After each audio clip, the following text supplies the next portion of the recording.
Okay, Mandy's going to be with us. It's going to be great. She's talking money mindset. So I see you, Mandy, and I'm about to make you the presenter. So this is a return visit, return interview from Mandy or Rafsanjani at MPX_trader. And yes, that's right. Hi, Mandy. Hello, can you hear me? I can hear you fine. How about me? Am I coming through loud and clear? Yes, fabulous. Okay, great. So you can screen share. You said you had a PowerPoint that you wanted to go through. So you just hit the screen share option and that'll show. There we go. Okay, so Mandy's gone through a lot of trouble and effort because she too cares about people. And that's why I was excited about bringing her back. And she, you know, she really works with people so they can understand themselves, not just the market, but themselves. So welcome back, Mandy, and looking forward to what you have prepared. Thank you for the effort. My absolute pleasure. It's always fun. So it's 1:05 in the morning here, and the market I think opens in 25 minutes. So let's cracking, huh? Yeah. Thanks everyone for being on the call, and I hope I can help add some pieces of the puzzle for you tonight on why you might be not as successful as you wish you were, or what makes the difference between successful traders and unsuccessful traders. And I say piece of the puzzle because, you know, it's not just one thing. It's not just being disciplined and patient, or it's so much more than that. It's many, many little pieces of the puzzle that need to work together in order for us to perform at the levels that we want to perform. And one part is really the money mindset. And I love this saying, if your unconscious financial blueprint is not set for profits, nothing you learn, nothing you know, nothing you do will change your trading results. So, you know, the work that you've done with Blake before, it's just one piece of the puzzle again. It's like your body. In order to perform best, you need your 5 senses. You perform best with having your arms and your legs fully functioning. So if you look at trading strategy, maybe being your legs, and your your trading mindset being your arms, one does not work perfectly without the other. Yeah, they call that a peak performance state. I know athletes do and traders do, being in your peak performance state. So, you know, physically, there's a lot of training involved in that. So this is probably much more, although I will say, Mandy, that when I'm working out, I'm much more relaxed as a trader than if I get into being sedentary and don't have a release for all the stress that occurs as a trader. So I'm interested in how you get people there. Oh wow, that takes a few days in training. I will skip the disclaimer. I believe that you have that covered. So if we look at the money mindset, right, there is, you all talking about sports. I'm sure you all have heard of this fabulous book, The Inner Game of Tennis, or The Inner Game of Golf by Galway. And it's a fabulous book that every trader really should read. And if you look at money mindset, the way you deal with your money, the way you manage your income, your expenses, is pretty much a reflection of how you will behave in the markets as well. And I have done a lot of research on that. I've worked with so many traders, and every trader has to fill in a questionnaire and has to really do deep work in how they handle money in their areas outside of trading, and then we look how that is actually reflected in their trading as well. So the inner game of money is you know, your beliefs around money, your values around money, who you believe you are in the context of money, how you feel about money, and so on. So that's the inner game. And interestingly enough, the biggest reason why couples fight over money is not the money itself. It's because we have different values and beliefs and standards. And once we understand that, we can either adjust our mindset, our money mindset, so they're in tune with each other, with our partners, or we can have compassion, understanding that they think differently, and don't fight about it. Because if you look at it, I mean, it's still, finances are still one of the biggest reasons why couples separate.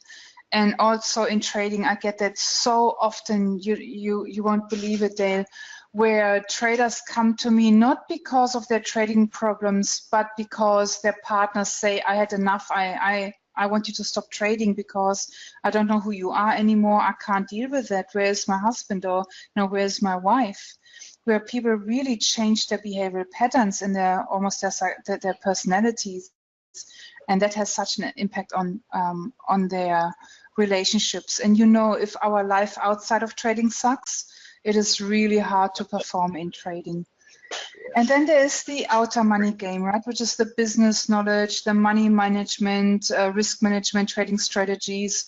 This is the easy stuff because that's tangible for people. Like we can see it black and white.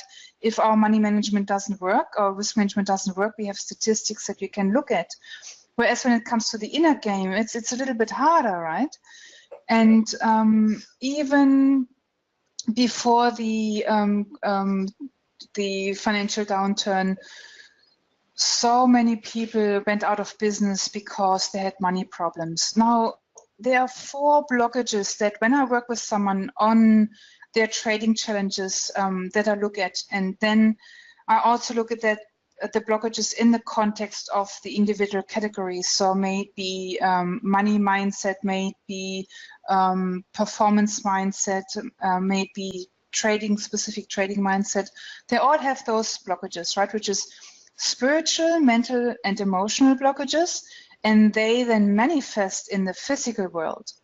So we have someone who has challenges with their finances. Let's say they just don't have enough money, they're struggling to pay the rent. Then I look at, so that's the physical manifestation. And then I would look at, is it the spiritual, mental, or emotional level, or even all 3, where those blockages are sitting? And then when we know that, then we can drill down into real good work, tangible work, and release those blockages and help the trader to perform. Again, it's hard for traders to see themselves in the context of trading, but it is so much easier to see it in other contexts but trading. So can you give us like one example of each blockage? Say, for example, the emotional, what would be an emotional blockage?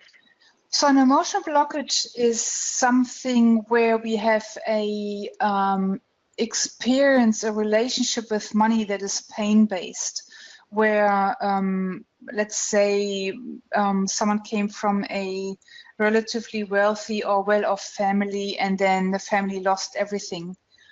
And so, there was a lot of pain around money, or where they saw someone exerting control and power over other people with the use of money. I always say money and love, they have the same energy. We can do a lot of good with money and love, and we can also do a lot of hurt and pain inflict on other people with money and love, right? How about mental? Mental would be where simply we have a lack of financial literacy, numeracy. So we're just not trained in making prudent financial decisions. And one perfect example is the work that Daniel Kahneman did in his documented in his book, Thinking Fast and Slow, where he did so many experiments on how people naturally make financial decisions, and he found out that we just are not wired to naturally make good financial decisions. So we actually have to learn how to do that. And then there's also someone else that I'm going to quote tonight. It's the brothers Klontz and Klontz, so K-L-O-N-T-Z. They also did a lot of work around how the experiences people have around money and how they make financial decisions. So that would be also the mental, just simply a lack of financial literacy and numeracy. And it's easy. It's all over the internet. We can go out and learn and study it. And Okay. spiritual is something where, so I'm not wanting to be political or religious, right? I have no, I'm very neutral about it. But the reality is that, you know, we all have heard the sayings that it's harder for a man to go to heaven than for a camel to go through the needle. Yeah, the eye of the needle, right. The eye of the needle, that's the one. That is, for example, where I also do a lot of work with traders who are have strong religious beliefs and they feel they have a conflict. So parts of them want to succeed in trading because that's what they love doing and they see so much potential also to provide for their families and to do good in the world. And yet they feel that it's in conflict with their religious beliefs. So where we need to learn to put those into line with each other, where they work with each other rather than working against each other. Okay, interesting. Can you give an example of a religious belief that is anti-money? I know that, you know, certain religions, priests will take a vow of poverty, and so, but you know, most religions, you know, it's you know, go and prosper and go and reproduce, and you know, it's about abundance, not about scarcity as much. So I'm wondering what kind of spiritual blocks you've run into with people that feel it's not right for them to make money in the market. I think it's more the, it's a shame because I had a slide that I took out because I know we don't have much time. Okay. One example is where, what is that saying again? It's another saying from the Bible. So it's those underlying subliminal messages where, you know, rich people that don't go to heaven and poor people go to heaven. And also, if you look at, the meek shall inherit the earth, something like that. Yeah, something like that. So it's just little sentences like this, and also when you watch movies, right? So we have soap opera here, like called Home and Away, which is famous all across the world. It's always the rich people who's a nasty person. I have yet to see a movie where, you know, like the soap operas, soap shows, soapies, where a rich person is a nice, kind, giving person. And we know there is nasty, wealthy people and nasty, or I would say rich people and nasty poor people. It's like it's not related with money. It's the person. Money just brings out more of what we already are. But we grow up with those unconscious experiences. Mm-hmm. Okay. Thank you for giving us examples on that. And so now we're going to the process of manifestation. Yes, so if manifestation is a little bit too spiritual for you, we can just say that's the strategy of how we get to... I'd like to hear about it. I was once accused of being a manifester. Ah, I love it. Who doesn't want to be a manifester? It's the best thing ever. So if we look at our results in life, right? Maybe in trading, relationships, and health, everywhere in life, we wonder, where do those results come from and how can we replicate them? Now, our results are, of course, they're a result of the actions that we take. And what determines what actions we take? It's the thoughts and feelings. So if the thoughts come first and they cause feelings, or the feelings cause the thoughts, I am not sure about that as yet, and it doesn't matter. What is most important is, where do our thoughts and feelings come from?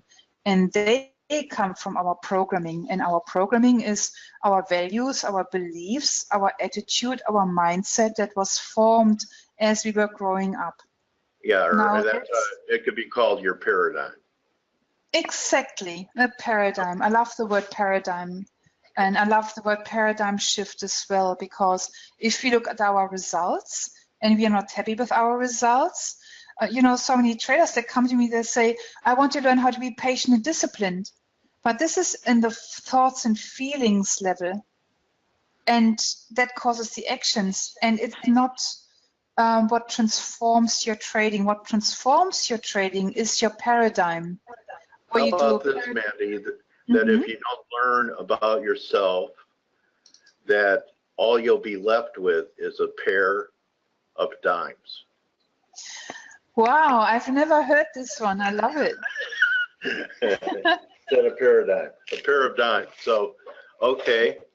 So we know that, and conditioning, okay. And are most of us conditioned by the time we're like 7, 8 years old before our ego develops and we begin to challenge what we've absorbed without any kind of filters in our environment? Yep, so that's pretty much where it starts, where we are being influenced, where we unconsciously model our parents or people who are our caretakers, right? The magical big people, as I like to call them.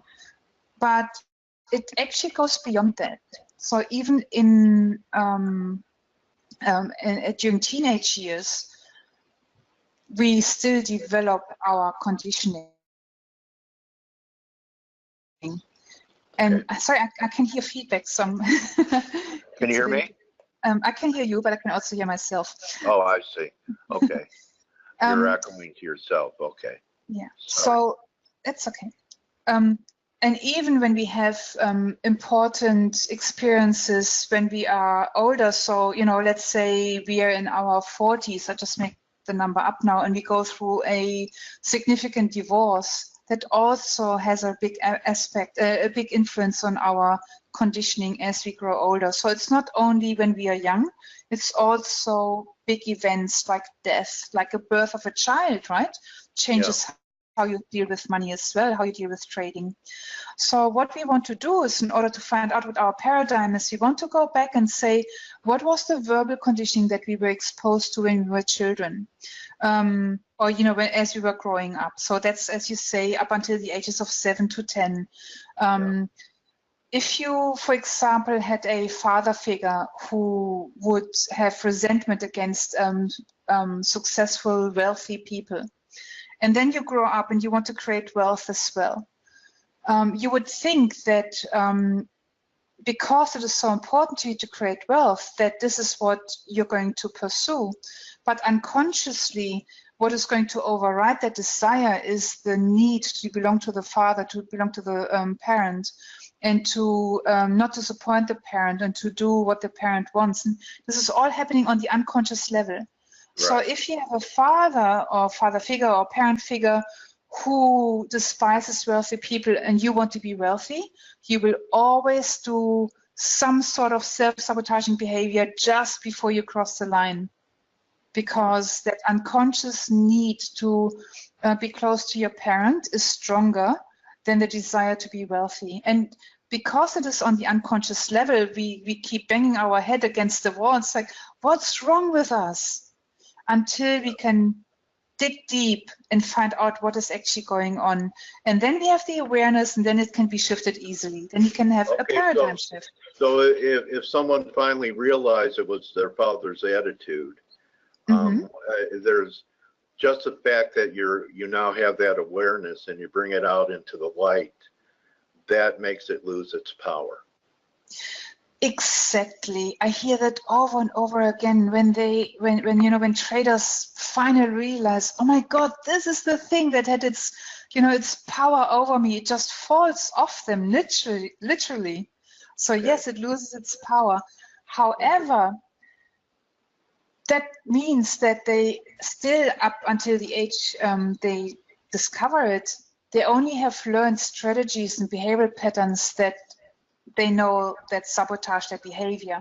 What we also need to do is we need to learn new strategies, new behaviors that actually continue the path of accumulating wealth and keeping wealth, right? Yeah, and so not making money, losing money. The software. Exactly, that's the one. and that's done through what? Repetition? Practice makes perfect? Yeah, it depends really on the context of the trader as well.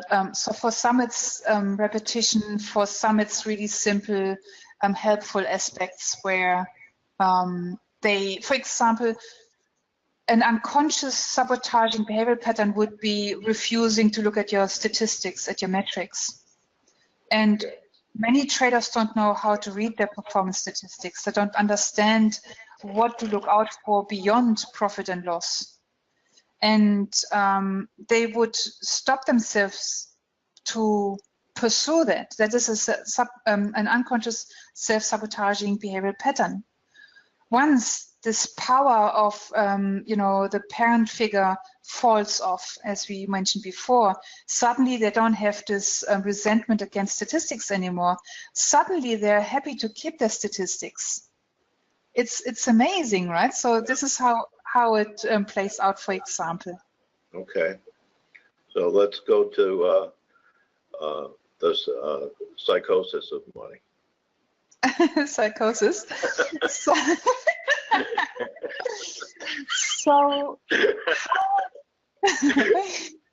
how these conditionings then play out as we are older, they play out in a money disorder. Now, everything that I present here tonight is actually taken from Klontz, K-L-O-N-T-Z. So I want to acknowledge him. I simply put that in the context of trading, and I use it as well with my traders, and I see how amazing insights we get. So money disorders are persistent, rigid patterns of, fancy that, self-destructive and self-limiting financial behaviors that cause significant stress, anxiety, emotional distress, and impairment in major areas of life. Now, also, guys, the reason why I have so much text on my slides is because I obviously have an accent, and I want to make sure that you all are, on par of what we are talking about, and you're not trying to keep up with my accent. So those money disorders, they're really interesting. The anxieties or emotional distress that we might experience in trading is maybe a money mindset problem and not a trading mindset problem, is maybe a lack of numerical and financial literacy rather than, there's something wrong with you. There is nothing wrong with anyone. So did you just want to? Right. Yeah? It's about, yeah. We're in God's eyes, we're all gemstones. So exactly. Okay, so we're all perfect, except we're growing, and we're growing with our awareness of who we are. An old expression, you're either growing or dying. That's the one, exactly. The inner journey is where most of us go after focusing on the outer journey. So, okay, we've done money psychosis, and now money avoidance, money worshiping disorders. I'm interested in that because to me that's the world right now. So again, those, and there's actually a few more. I just only limited on the two major ones that I see playing out in trading. So the money avoidance disorder is an unconscious strategy of rejecting and avoiding money. And who has not experienced making a really great profit and then giving it all back? Now, when I have a trader who typically has this kind of experience, then I look at their spending behavior. If there's someone who gets their pay or makes an income and then they go out and spend it straight away, I know they will repeat this behavioral pattern in trading as well. And they have maybe some resentment towards money. So rather than getting rid of the resentment, they get rid of the money. So if you are someone who gets rid of your money in any way, shape, or form, look at what resentment is connected with it and then get rid of the resentment. Find your peace in whatever happened around money. And, again, it's like with relationships, like with love in our hearts. Everybody has had some heartbreaking experiences around money. It's life, right? And so look at what was going on for us individually, for every trader. And look at, so we call it financial denial, where traders or people, they don't deal with their financial reality, where they're behind with their taxes. And you know, we like to say, get your shite together, you know, get your financial reality together, open the letters, look at where you are late with your payments, where you pay late payments fees all the time. So that is really, if you have this area of your life not sorted, if that's messy, for you to perform at the highest level in your trading, which, let's be realistic about it, if you want to succeed in trading, we have to be the top 1% of the world, or let's say top 10%, right? Let's be generous, of the world. So that means we have to do everything that the 90% of people don't want to do. So the probability of succeeding is really little. And hence, if you are someone who has a messy financial area in your life, you need to clean that up. And then your probability of reaching the top 10% in your trading will increase tremendously. So people could probably look at their workstation for their clues of whether they're in financial denial. As well. So not just the workstation. So I'm talking about not opening letters from the bank. Right. Not having that. I mean, people did that after 2008. They didn't want to open their brokerage statements, and after 2000, they wouldn't even open them. Yeah. Exactly, because it's so painful, right? Right. Feel the pain, and do it anyway. And do it anyway. Okay. Exactly. And that's the same pain that we experience when we have to take a loss.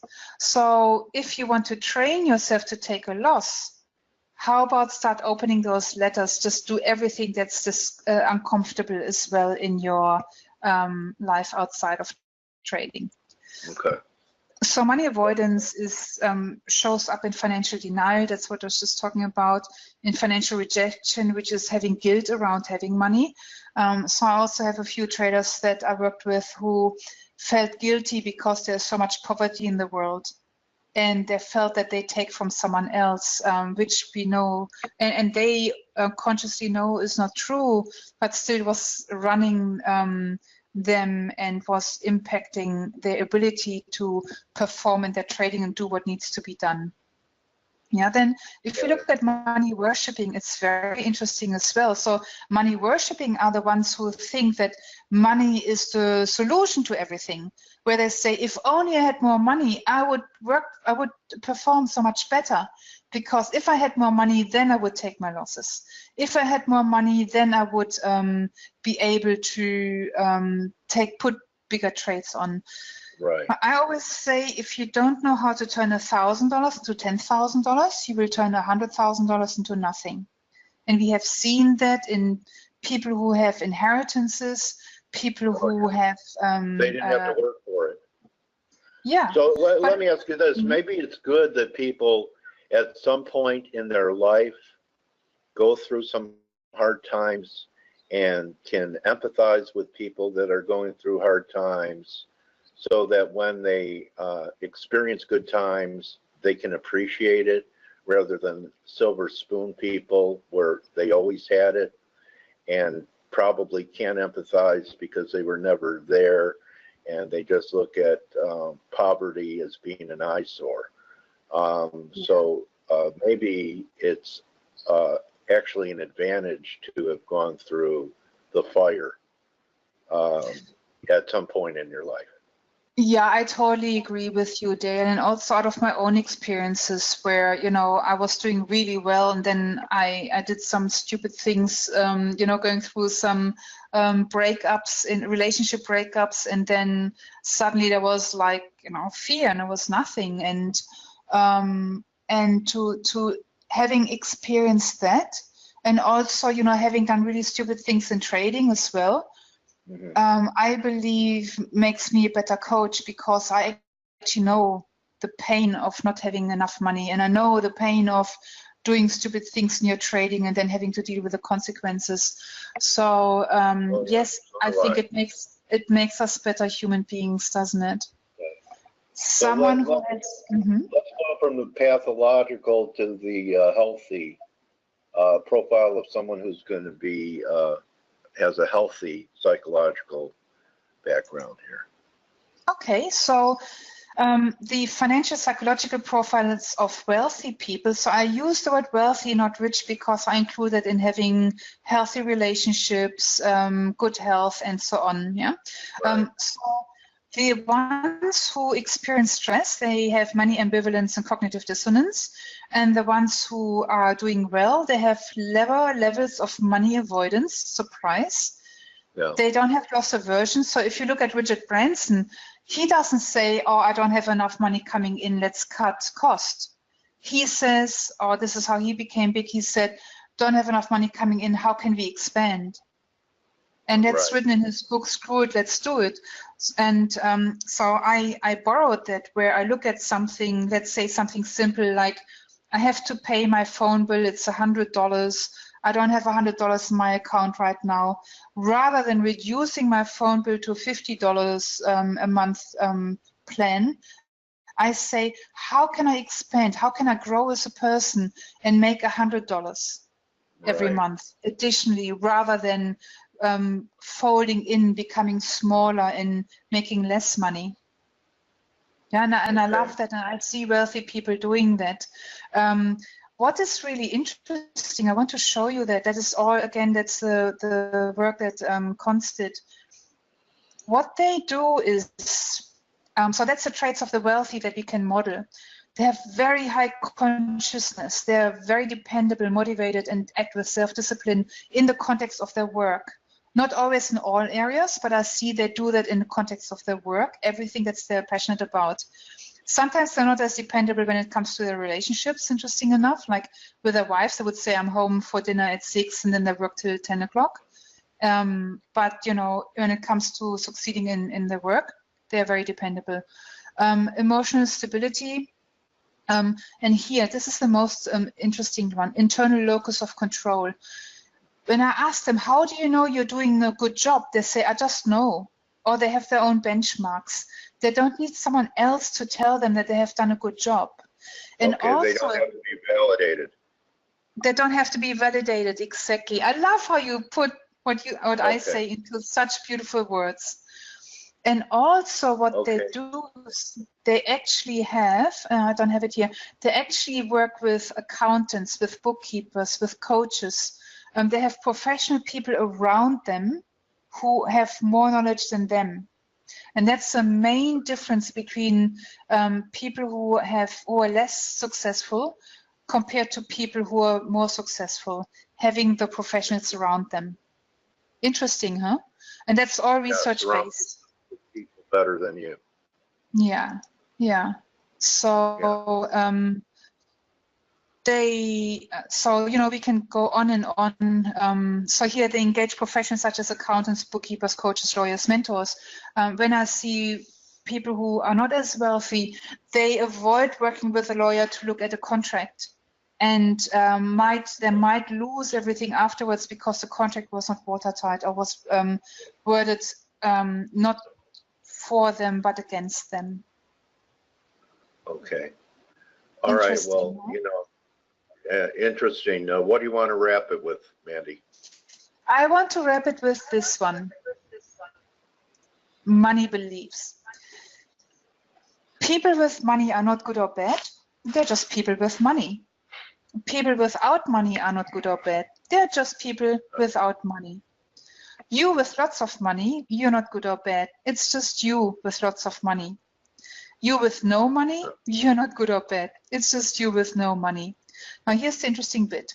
Guilt and fear lower our self-worth, and hence the money that we can make and keep will create guilt and fear and lower our self-worth. Total acceptance of money can remove the fear of not having it and the guilt of and shame of having it. And so if you believe that people without money are good, you will have the guilt of having money. If you believe people with lots of money are bad, you will have the fear of having money. If you believe people without money are bad, you will have the fear of losing money. And if you believe people with lots of money are good, you will have the guilt of not having it. These two slides are the most important ones. I encourage everyone to really check in with yourself And as you know, Dale, every trader, every successful trader has a dark past, and every losing trader has a bright future. So we can't go back and make a brand new start, but we can start from now and make a brand new ending. That's beautiful, Mandy. I have the antithesis of everything you've talked about. What do you think about this? What good is happiness? It can't buy you money. I love it.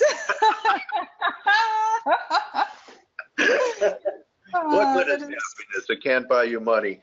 Mandy, thank you so much. How thoughtful. Thank you for having me. I'm so glad that we videotaped this, because this is a great tutorial. We had a few questions, like, one was asking about Denise Shaw. And I love Denise Shaw. I'm a big fan of her. She's awesome. Someone said you have a golden heart. Someone was asking, so how do you change your paradigm? I don't, someone who still helps me is I listen to a lot of Robert Proctor stuff. Yes, he's amazing.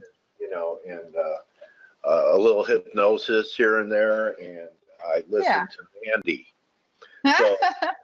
So I recommend people follow you, Mandi, and if you'd like to show your website so that people know how to get there. And I had gotten some requests, people who couldn't remember your name, but asked me about you, and I hope they were able to find you.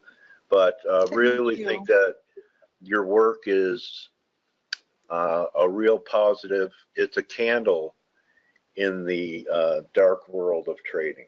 So thank you so much, Dale. And the same goes to you, to invite so many traders to speak on your show. That's so generous of you. And I think we had this conversation that the work that we're doing is so bigger than us. It's not just about running a business and making money. It's really helping to make this world a better place, because I don't know about you, but I work with a lot of traders who lose a shitload of money, and I have resentments against brokers who have all this money pocketed. So, right, let's keep up the good fight. Exactly. On that note, bedtime for me, guys. Okay. Thank you, Mandi.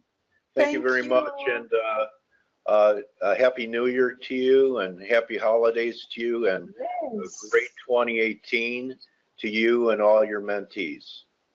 Thank you, and the same right back at you. Thanks, Mandi. Adios. Bye. See ya.